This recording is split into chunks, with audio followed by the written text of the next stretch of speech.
Welcome. I'm Kinetic Symphony. I hunt down and report on weird and true mysterious stories, from glitches to the paranormal. Case file number 1518, written by a Minty Mint Oreo, the Sweaty Gym Enigma. This happened a year and a half ago, and it still creeps me out to this day. I had once gone to the gym I always go to, and upon arrival, I put my bag in a locker.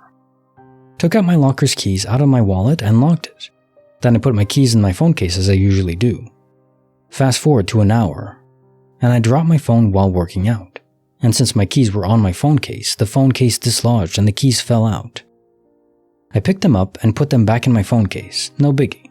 After I finished working out, I go to unlock my locker, and try as I might, I could not open the locker for the life of me. I was panicking thinking someone opened my locker and stole my bag, which had my wallet and some valuables. I went to the reception and this instructor, using a pair of pliers, forced the locker open, only to realize that it did not have my bag and it had someone else's. I was really confused until the instructor pointed at a locker above the one he just opened. That locker had the keys inside the padlock, covered with the box they came in. We then opened that locker and lo and behold, my bag was there. Needless to say, I was confused as hell. So was the instructor when I handed him my keys from my phone case, which apparently were not mine. But someone else had my keys too and switched my locker? It makes no sense considering each key is one of a kind. I have a feeling very few will believe this actually happened, but I swear in my life it's true. Case also file 1518, the Sweaty Gym Enigma. QI doesn't fit because only the soul travels. So if you're in a new universe, and you still have the normal keys and they don't fit, well, the keys shouldn't travel with you. You're just occupying the body of that universe. So it's not quantum immortality. Somehow, your entire reality, or a strong segment of it, was shifted. Now, maybe it was some sort of multiverse vision, and then when you go back the next day, the lockers are going to be back to normal, and of course you have the wrong keys then. But outside of that, I'm stumped. Case file number 1519, written by new performer, 4402, from Waffle House mugs to mystery apples. A month or so ago, a Waffle House holiday mug appeared randomly. I had a lot of great suggestions on how I should perhaps make sure my house isn't being occupied, via attic or basement dwellers. While I found it highly unlikely, since I have cameras all around my house, I did a house sweep regardless.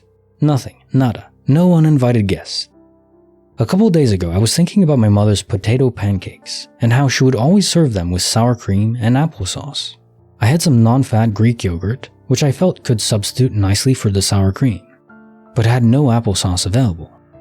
Okay, I thought, well, forget it. I guess I'm not having potato pancakes, because what heathen has potato pancakes without applesauce? Just now, I opened my vegetable drawer to grab an onion, and there they sat. One green apple, one red apple. I don't buy apples. Mangoes, bananas, pineapples, oranges, bring me the fruit. Apples, just no. So once again, I'm sending out a notice. If you are missing a green or red apple, let me know. Realistically, I'm not sending them back to you, because I think I'm going to make applesauce, so I can have potato pancakes. Is it possible that the spirit world is sort of like Robin Hood, taking stuff you don't need and giving it to those who do? Case also file 1519. From Waffle House mugs to mystery apples. Yeah, I do confess that the spiritual Robin Hood is a funny idea. This Robin Hood dies, becomes the fighter for justice and equity, and goes around robbing from the rich or the government or, nefarious actors. Maybe not just any random rich person, but those that committed fraud or other various illicit, compromised activities to obtain their wealth. Sure, okay. Maybe if you redistribute just that wealth, I can get behind that. Now, if this wasn't a will that was external to you, like a guardian angel or a spirit as you suggest, then I would say it has to be somehow your own will manifested to pull objects from other universes over when you need them. Because this can't be a coincidence. You just don't have apples and then you do? No, there's no way that's random. Any object could be moved over, so why an apple?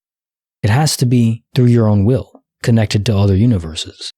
I'm not sure which one I like more, the idea that we can manifest our own objects from, theft from other universes, or some other entity watching out for us. Both are rather comforting, aren't they? Case file number 1520, written by K8bit. Deja vu or dimensional jump. Either I'm dealing with some sort of memory loss, or I'm dealing with a guy from an alternate timeline. I started college this week, and one of my classes is world religion. On my first day of class, a guy walks in about 15 minutes late and sits next to me. During break, he looks at me, smiles wide, and says, "It's been a long time, how are you?" I have zero recollection of who he is. He doesn't look or sound familiar. I tend to not forget people, even if they only played a very small role in my life. I asked him who he was and how he knew me. He told me his full name, still not ringing any bells, and said he knew me from a private school called Homeland Village, or something like that. He said that I was there to take a class on Photoshop. He also mentioned the names of some of the other students, and he wrapped up his story with how we were at a Halloween party together once. I have 1, never attended private school, or have even heard the name of the one he mentioned, and 2, never taken a Photoshop class, and 3, never been to a Halloween party that had more than a good 6 close friends. I was convinced that he had confused me for someone else, but here's the kicker. He knows me by a name that I no longer go by. Described me with a very out there hairstyle that I haven't had in years. What the actual hell? Case file 1520. Deja vu or dimensional jump. Yeah, this is an interesting case of quantum immortality from the other perspective. So it didn't happen to you, it happened to this random person that started to talk to you. They're from a different universe, their soul is, and now they're inhabiting this person. He's always been in this universe, but his memories are now different because he's a different person. Memories define a large part of who we are, and yeah, they're different or fused together. So what he remembers really happened to him in a different place, far, far away. Bonus file written by Anonymous. The Ghostly Hoodie. My university was bisected by a large lake with a wooden footbridge going across it, and it had a gazebo island in the middle. One night, while walking up to the footbridge, I noticed a guy in a gray hoodie with the hood up, walking across the section of the bridge closest to me, towards land, but didn't think anything of him. At that moment, a big oak tree next to the sidewalk I was on cut off my view of the bridge for a split second. When I passed the tree and looked back towards the bridge, the guy in the hoodie was just gone. He couldn't have possibly walked by me off the bridge because I would have seen him, and he couldn't have possibly had time to turn around and make it all the way back to the center island. He was just plain gone into thin air. And this gets better. When my friend came back from abroad the next semester, something in conversation reminded me of what I saw. I started bringing it up and said I saw something weird on the bridge. His eyes lit up and he asked, "Dude in a hoodie disappeared?" He said he saw something like that freshman year, but never mentioned it because he thought his eyes were just playing tricks on him. I guess not. Case notes for the bonus file, the Ghostly Hoodie. Sure, it's like a delayed, ethereal quack standard. And now time for the question of the day. Do you have an inner monologue talking to yourself? And if you do, because apparently some people don't, which is just mind-blowing as much as any story I've ever read, some people can't talk to themselves, and some people have asphantasia, I believe it's called, where they can't picture things in their mind. Wow, that'd be crazy. Or is it aphantasia? Yeah, I think it's aphantasia. Anyways, they can't picture things in their mind. Imagine that you have aphantasia and no inner monologue. So you can't talk to yourself and you can't picture things. That would be depressing. I guess you never know what it's like to have those abilities, but damn. So yeah, to answer the question, I definitely do have an inner monologue, and normally I address myself as we. Part of me is separate, talking to itself. Isn't that weird? I think most people talk to themselves as we. But am I right? What about you? Like the video, subscribe, hit the bell. Kinetic Symphony signing off.